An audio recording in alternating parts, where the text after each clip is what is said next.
babundisaka nzambe te batelemelaka nzambe te Yesu Masiya yende mokonzi ya mboka Kongo babundisaka nzambe te batelemelaka pe te Yesu Masiya. Mesdames, Mesdemoiselles et Messieurs, très chers internautes de partout où vous nous captez à travers le monde, nous vous saluons et vous souhaitons la bienvenue dans ce nouveau numéro de votre émission La vie en Christ, une émission qui est conçue essentiellement pour permettre au peuple de Dieu d'accroître spirituellement et de promouvoir la sanctification parce que c'est un élément clé sans lequel personne ne verra Dieu. Alors, avant tout, nous vous demandons d'être branchés, de vous abonner, de commenter, de partager parce que ce que nous allons dire ici est vraiment capital. Il est souhaitable que tout le monde soit à la page. Alors pour aujourd'hui, nous allons parler des dons de l'esprit.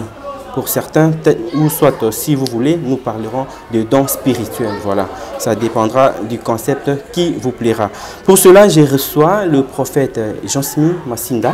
Il est avec moi ici. Je lui dis bonjour et bienvenue. Bonjour, merci beaucoup. Je suis très content d'être encore parmi nous dans cette belle émission qui parle de Dieu et des valeurs du Seigneur. C'est toujours une joie et un grand plaisir de faire partie de ce qui apporte la foi dans ces statuts. Merci. Très bien. En tout cas, moi également, je suis content de vous savoir en bonne santé.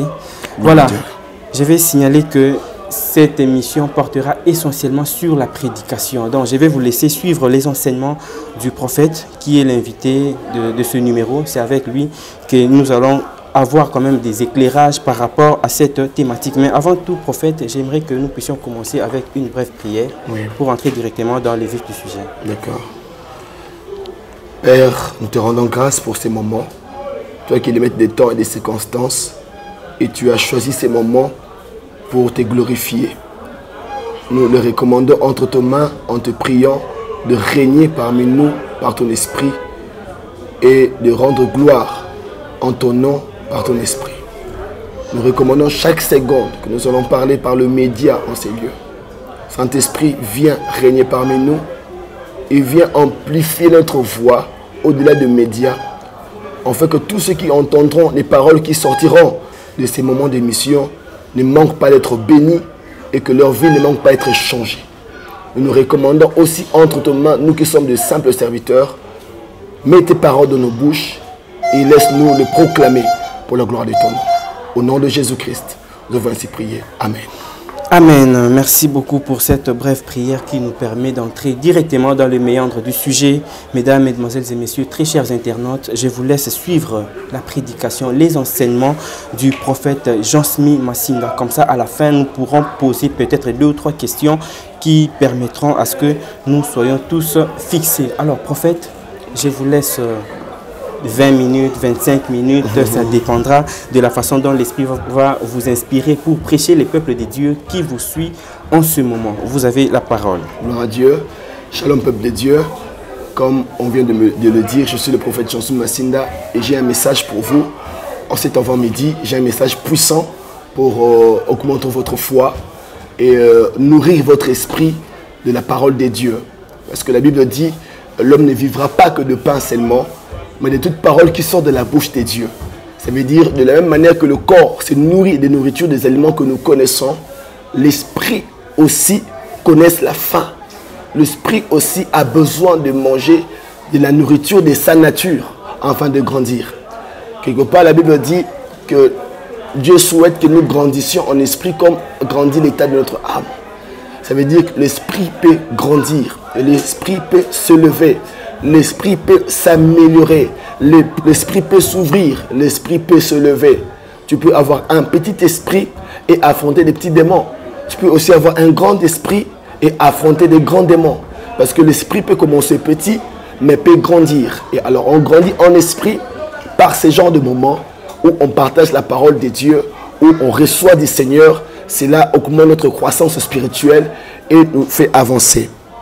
Pour cet avant-midi, le thème qui nous a été donné, ou par lequel nous allons partager pendant ces petits moments, s'intitule « Le don de l'esprit ». Le don de l'esprit. Le don de l'esprit. J'aimerais en amont préciser quelque chose que les dons, ce n'est pas l'homme qui le donne. le don de l'Esprit, c'est le Saint-Esprit qui le donne. Si vous lisez dans votre Bible, vous remarquerez que à chaque fois où le mot esprit est écrit, on écrit l'esprit en minuscule pour désigner l'esprit humain ou l'esprit d'un homme. Mais à chaque fois qu'il s'agit de l'esprit de l'Éternel, on écrit le « et » en majuscule pour signifier et souligner que là, il s'agit de l'esprit de Dieu ou du Saint-Esprit. Alors quand on parle du don de l'esprit ou bien des dons de l'esprit, vous devez déjà savoir en amont que le don, c'est le Saint-Esprit qui le donne. Et quand est-ce que le Saint-Esprit donne le don? À quel moment l'homme reçoit les dons du Saint-Esprit? À quel moment l'homme peut se dire que non, j'ai les dons dans ma vie? On commence d'abord au début. Parce que la vie chrétienne va progressivement. On ne saute jamais de page. On commence d'abord par recevoir Jésus comme son Seigneur et son Sauveur personnel. Lorsqu'on reçoit Jésus comme Seigneur et Sauveur, c'est à ce moment-là que l'histoire commence avec le Seigneur. Quand tu reçois Jésus dans ta vie, le Seigneur venant dans ta vie, c'est lui qui t'emmène les choses spirituelles. Celui qui t'emmène les choses qui va équiper et capaciter ton esprit. Les choses qui vont t'habiliter à vivre dans le monde spirituel et à travailler dans l'œuvre de Dieu. Tout commence d'abord, comme je l'ai dit, par recevoir le Seigneur Jésus comme Seigneur et Sauveur. Avant d'aller plus loin, j'aimerais par ces petits mots ouvrir une parenthèse pour m'adresser à vous qui n'aviez pas encore accepté Jésus comme votre Seigneur et Sauveur personnel. L'occasion est à saisir. L'occasion est à s'accrocher dessus. Vous pouvez, là où vous êtes, et partout où vous nous suivez, de partout où vous nous regardez, à part le fait de liker, à part le fait de commenter, recevez aussi Jésus comme votre Seigneur et Sauveur. Cela sera un début de votre vie. Parce que depuis que vous êtes sur la terre, vous existez, mais vous ne vivez pas. Vous existez, mais vous ne vivez pas. Parce que la vie commence à la réception de Jésus. L'existence commence lorsqu'on naît, lorsque nous naissons. Mais la vie commence lorsque nous recevons Jésus. Parce qu'il est écrit dans Jean 14, 6 que Jésus est le chemin, la vérité et la vie. Donc la vie, c'est quand tu reçois Jésus. Alors avant d'aller vers le don, avant d'aller vers les choses que l'Esprit donne, j'aimerais vous encourager à recevoir Jésus-Christ comme votre Seigneur et Sauveur dans votre vie personnelle. Cela sera un grand début et un parcours glorieux pour vous. Alors si vous n'aviez jamais reçu Jésus dans votre vie, si vous vous rappelez de ne jamais avoir fait la prière de réception de Christ, j'aimerais vous demander de vous associer à moi et qu'ensemble puissions faire cette petite pendant quelques secondes. Ensuite nous allons revenir au sujet du jour. Là où vous êtes, vous pouvez juste fermer vos yeux et que vous puissiez répéter après moi: Seigneur Jésus, j'ai écouté ta parole. Je crois que Jésus-Christ est mort sur la croix pour mes péchés. Je crois qu'il s'est sacrifié pour moi. Je crois qu'il est le Seigneur et qu'il est le Dieu. Je l'accepte aujourd'hui comme mon Seigneur et Sauveur. Je t'accepte aujourd'hui comme mon Seigneur et Sauveur. Je t'accepte aujourd'hui comme mon Seigneur et Sauveur. Entre dans ma vie. Prends la direction de ma vie. Deviens mon Dieu. Deviens ma référence. Deviens mon Seigneur. À partir de maintenant, je déclare que je t'appartiens. Et je t'appartiens totalement. Je remets ma vie au bas de la croix. Je me laisse être conduit par toi et me définir à ton identité. Je te reçois aujourd'hui comme mon Seigneur et mon Sauveur. Laisse-moi prier maintenant pour vous. Père, dans le nom de Jésus, prie pour tous ceux qui se sont connectés à ma voix et ont fait cette prière de partout dans le monde et de partout au niveau du média. Je prie que ta main se saisisse d'eux, Seigneur, et que tu inscris leur nom dans le livre de vie, afin qu'ils fassent partie de la vie que nous vivons au Seigneur. Afin qu'ils fassent partie de la vie que tu es et qu'ils te reçoivent, toi qui es la vie, le chemin et la vérité. Et que leur nom soit écrit dans le livre de vie, afin que lorsque tu vas revenir, que ceux qui t'ont reçu maintenant fassent aussi partie de tous ceux avec lesquels nous allons monter au ciel lorsque tu vas revenir nous prendre. Je te prie, Saint-Esprit, de t'en charger de sa vie spirituelle. Fais-le grandir. Aide-le dans sa foi. Aide-le dans sa vie de prière. Fais-le croître dans le nom de Jésus-Christ. Amen. Merci pour vous qui avez fait cette petite prière. C'est une petite prière, mais qui a des grandes conséquences, qui a des grands résultats, parce que c'est la prière, la petite prière qui t'introduit dans le royaume de Dieu, qui te donne accès à être appelé fils de Dieu et à devenir l'un de nôtres. Alors, je m'en vais rapidement à rejoindre le thème du jour pour ne pas trop traîner là-dessus, le don de l'esprit. Comme je l'ai dit en amont, le don, c'est l'esprit qui le donne. Lorsqu'on reçoit Jésus, quand vous venez de le recevoir, comme votre Seigneur et Sauveur, la deuxième étape, c'est le baptême d'eau. Parce que lorsqu'on reçoit Jésus, on le reçoit de façon personnelle. Tu peux le recevoir dans ta chambre. Peut-être que tu vois cette vidéo à partir de ta chambre. Personne n'est là, aucun témoin. Tu reçois Christ dans ta chambre. Il entre dans ton cœur de manière personnelle.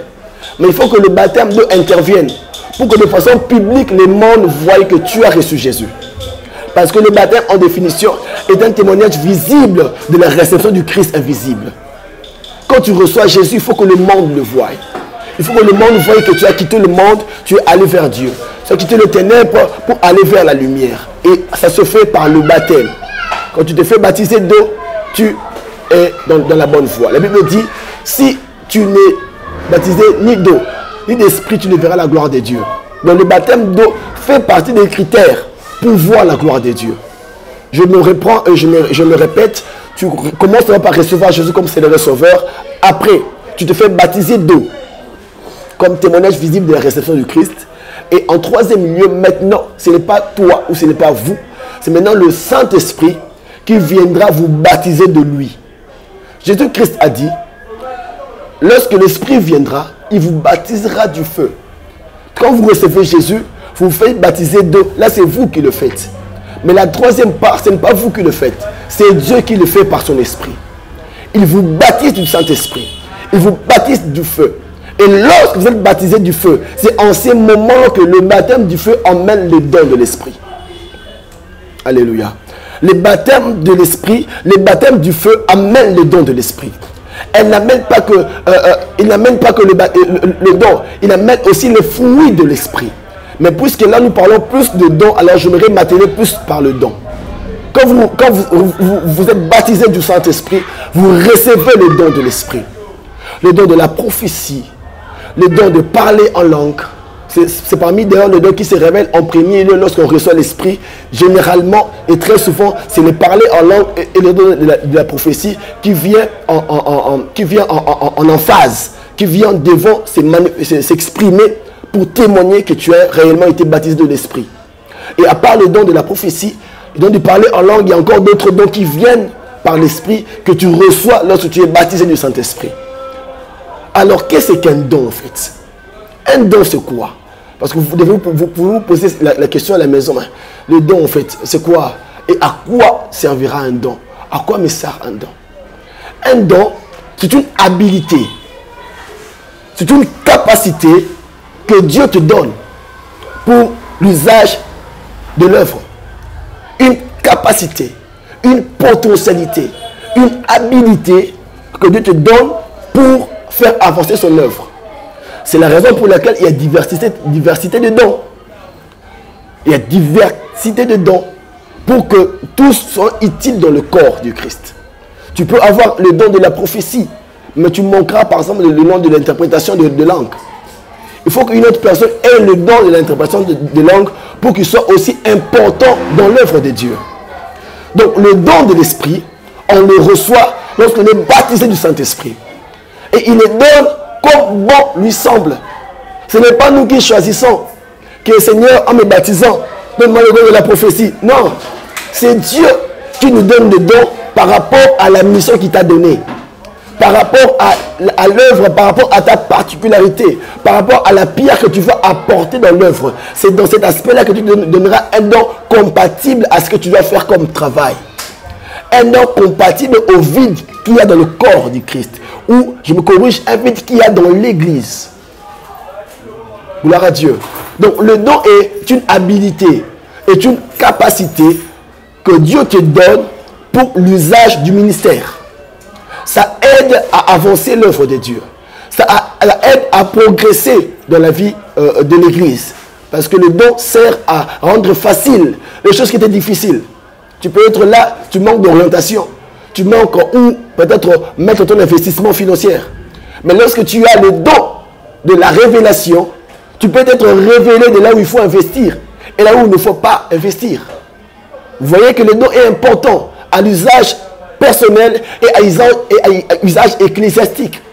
Vous avez un problème, un démon peut se manifester, mais vous ne connaissez pas la nature du démon et comment le chasser.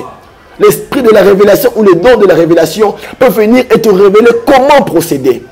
Une fois, Jésus était devant un démoniaque que les disciples n'ont pas pu chasser. Ils se sont battus, ils ont cité le nom de Jésus pour chasser le démon, mais le démon ne partait pas. Et quand Jésus est venu, qu'est-ce que Jésus a dit? Il a dit, ce genre de démons ne sortent que par le jeûne et des prières. Vous voyez l'importance de la révélation. Le don de la révélation vient éclairer les choses, vient donner la solution là où il y a bogage, là où il y a blocage. Le don vient exposer la solution et montrer la voie à suivre. Et il y a tant d'autres des exemples. Il y en a les gens que je peux donner par rapport aux différents dons de l'esprit que l'esprit donne lorsque vous le recevez. Alors, à quoi réellement sert le don spirituel? Quand je viens de le dire, ça sert à avancer l'œuvre de Dieu. Quand quelqu'un n'a pas le don, il est quelque part limité. Il a des cas qu'il peut traiter et des cas qu'il ne peut pas traiter. C'est comme un docteur spécialiste. Spécialiste par exemple en ceci comme vous le connaissez, docteur spécialiste en ceci, ou bien en accouchement par exemple. Je ne sais pas comment est-ce qu'on appelle le nom là, mais comprenez ce que je veux dire.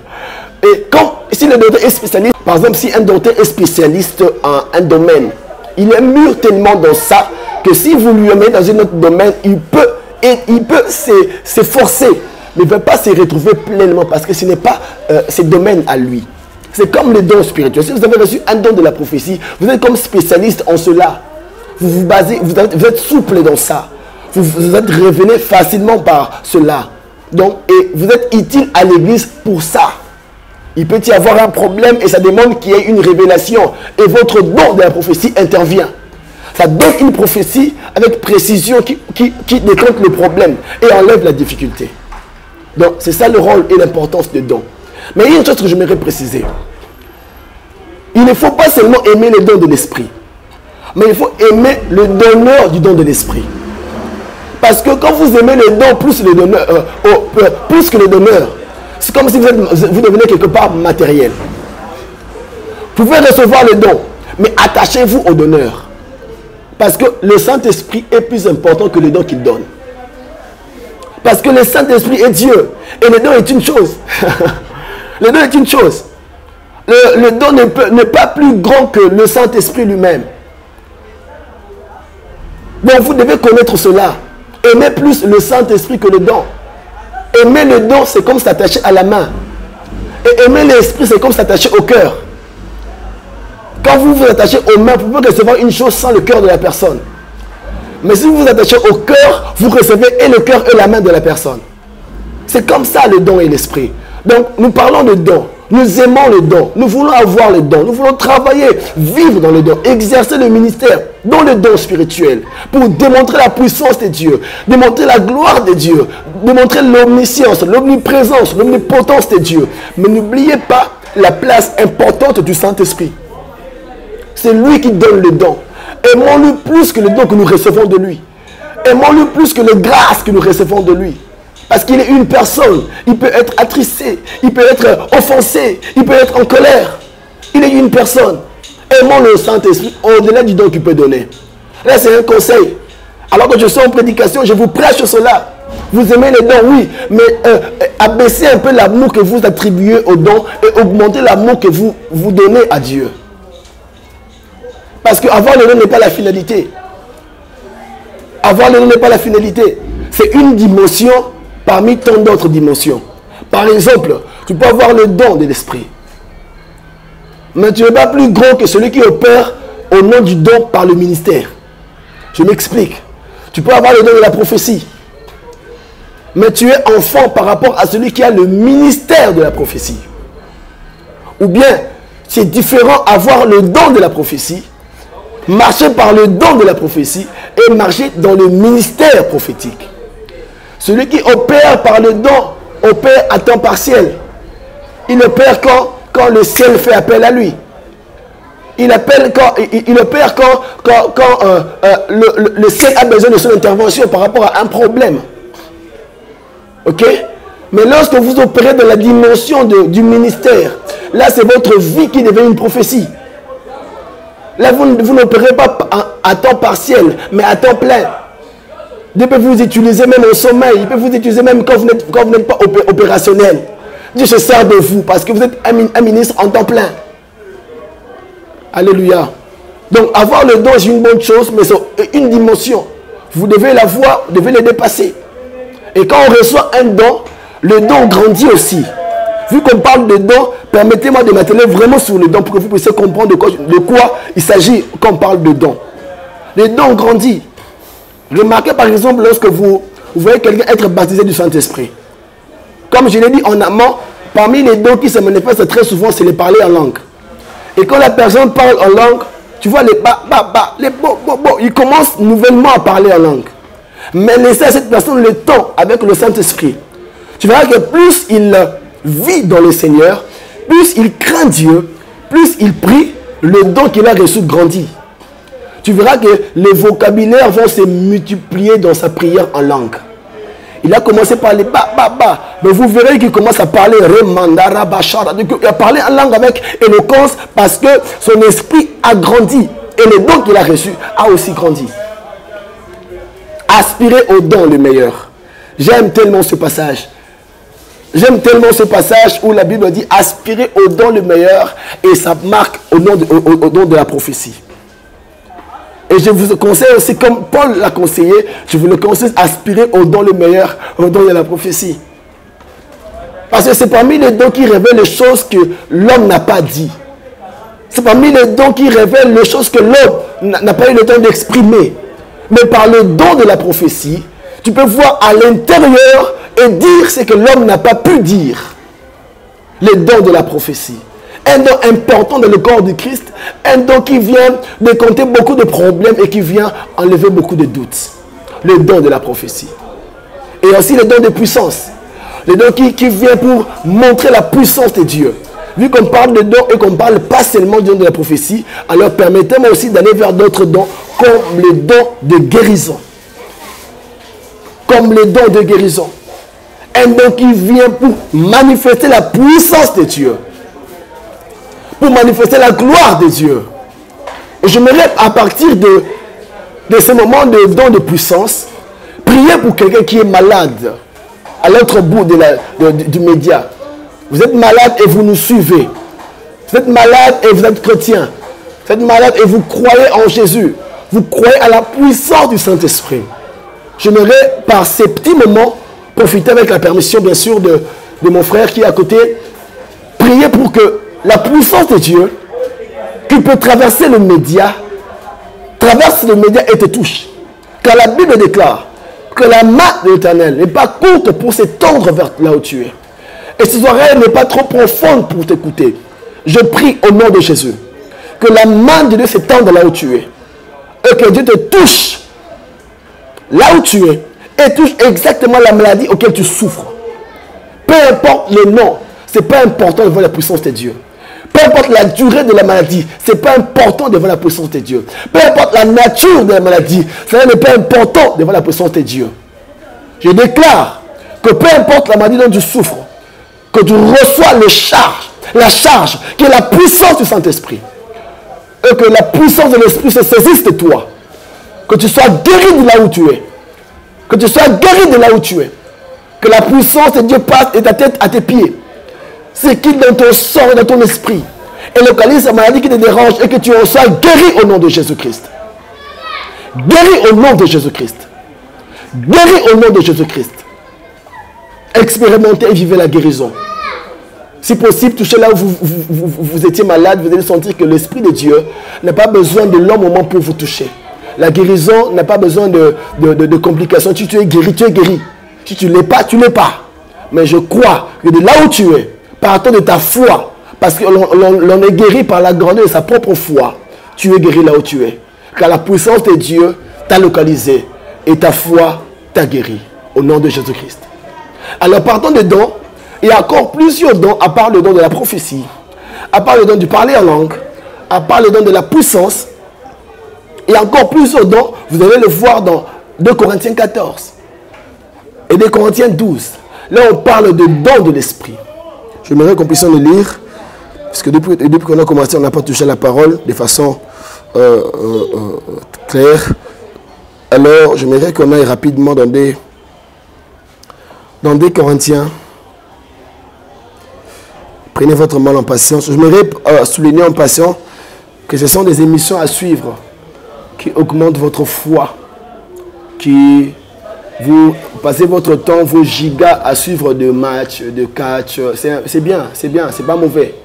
Mais ça ne construit pas votre vie spirituelle. Alors quand vous suivez ce genre d'émissions où on parle du Seigneur, vous allez vous retrouver et vous allez grandir spirituellement. Parce que Dieu fait que vous puissiez grandir et avancer en esprit. Je suis dans 2 Corinthiens.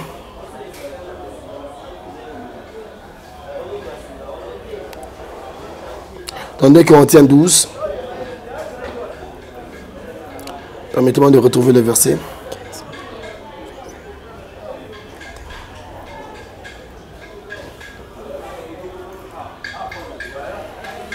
« 2 Corinthiens chapitre 12. Il y a un puissant verset ici qui parle de don, qui explique clairement le don de l'esprit, qui explique clairement l'usage du don de l'esprit, son rôle, son importance. Et c'est l'apôtre Paul qui a eu cette particularité d'en parler. Il a eu cette révélation de parler de cela avec beaucoup de clarté. Le don de l'esprit. Les dons de l'esprit. « 1 Corinthiens 14, 39. La Bible dit, comment j'ai acheté, ainsi donc, frères, aspirez au don de prophétie et n'empêchez pas de parler en langue, mais en tout temps, mais que tout se fasse avec bienséance et ordre. Je me reprends. Ainsi donc, frères, aspirez au don de prophétie et n'empêchez pas de parler en langue. Vous voyez que là, ça parle de 2 dons en même temps. Du don du parler en langue et du don de la prophétie. Et la Bible nous exhorte de ne pas nous empêcher de les utiliser. Là, j'aimerais encourager un frère, un chrétien, un serviteur ou une servante de Dieu qui a peur d'exercer les dons qu'il a reçus du Christ. Mon frère, ma soeur, homme de Dieu, servante de Dieu, exercez cela. N'ayez pas peur de prophétiser quand il le faut, de parler en langue quand il le faut. N'ayez pas peur d'exercer les dons spirituels quand il le faut. N'ayez pas peur de cela, parce que la Bible nous encourage. Il dit, ne vous empêchez pas de parler en langue. Dans votre chambre, dans la voiture, dans un taxi, avant de dormir, parlez en langue quand vous parlez français. Quand vous sentez que l'esprit vous emmène à parler, n'hésitez pas à parler. Pourquoi? Parce que la Bible déclare, celui qui prie en français et celui qui parle en langue parle de mystère. Quand vous parlez en langue, vous en donnez aux esprits. Vous commandez aux esprits qui gèrent votre journée ou qui circulent dans la nature à faire ce qui est bien pour vous ou ce qui est bon pour vous. Mais en parlant de don, de parler en langue, j'aimerais chuter là-dessus. Il y a 2 sortes de parler en langue. Il y a la langue des anges et la langue des hommes. La langue des anges et la langue des hommes. Avant d'entrer dans ça, j'aimerais souligner un point important pour vous, chrétiens qui me suivez. Satan n'écoute pas la langue. Il est innocent. Donc quand tu parles en français, il t'entend parce qu'il parle français. Quand tu parles anglais, il t'attend parce qu'il parle anglais. Lorsque les langues étaient en train d'être distribuées, il était présent. Il était présent. Il connaît toutes ces langues, l'arabe, tout ça, il connaît. Mais quand on parle en langue, quand un chrétien entre dans la dimension de parler en langue, c'est la seule dimension où Satan reste sans connaissance. Il se perd. Il ne sait pas ce que tu demandes, ni ce que Dieu te dit. Parce que c'est comme un pare-feu. les informations vont se retrouver. C'est comme un pare-feu. Un tunnel, hein, comment on dit, hein, le couloir qu'on crée pour toi de dialoguer sans que les autres l'entendent. Quand tu parles en langue, tu libères des mystères et tu parles en esprit. Voilà pourquoi ma soeur, mon frère, ne vous empêchez pas de parler en langue. Quand vous les sentez monter, ne les retenez pas. Parlez. Même devant les gens en bus, tu parles en langue. Tu ne sais pas ce que tu libères spirituellement. Et tu ne sais pas ce que tu freines spirituellement quand tu parles la langue. Ne vous retenez pas. C'est la Bible qui le dit. Ne vous retenez pas de parler en langue. Quand il faut les parler, parlez. À la maison, parlez. En route, parlez. En prière, parlez. Parce que c'est notre langue en nous. C'est comme les Français parlent français. Nous parlons la langue de notre royaume. Et nous sommes fiers de le dire. Nous n'avons pas honte de cela. Mais il y a un point que la Bible est en train de préciser. Dans 39, non, dans 40, la Bible dit, je suis dans 1 Corinthiens 14, 40, mais la Bible dit, mais que tout s'efface avec bienséance et avec ordre. L'Esprit de Dieu, lui-même qui donne ses dons, n'est pas un esprit de désordre, mais un esprit d'ordre et de discipline. Donc quand il faut exercer les dons à tour de rôle, pas par précipitation. Parce que l'objectif, c'est d'édifier le corps du Christ. Alors, en termes d'édification, il faut que cela se fasse par ordre, pour que cela serve à l'édification du corps du Christ. Si l'autre parle en langue, alors toi, tais-toi. Si l'autre prophétise, alors toi, interprète. Que cela se fasse par ordre, pour que cela édifie et fasse avancer l'Église. Que Dieu vous bénisse.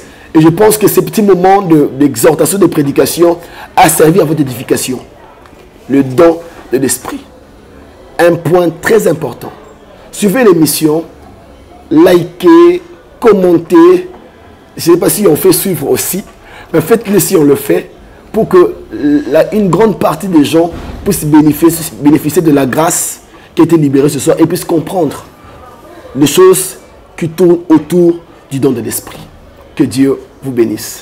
Merci beaucoup. Très bien. Vous venez là de suivre, mesdames, mesdemoiselles et messieurs, très chers internautes, les interventions, la prédication, les enseignements du prophète Jean-Simi Masinda. Il nous a prêché sur les dons spirituels, les dons de l'esprit. Alors, une petite question m'est venue en tête lorsque je vous ai suivi très attentivement avec les internautes. Oui. Lorsque vous parlez d'abord du recevoir Jésus comme Seigneur et Sauveur, c'est une étape incontournable sans laquelle personne ne peut recevoir les dons de l'esprit.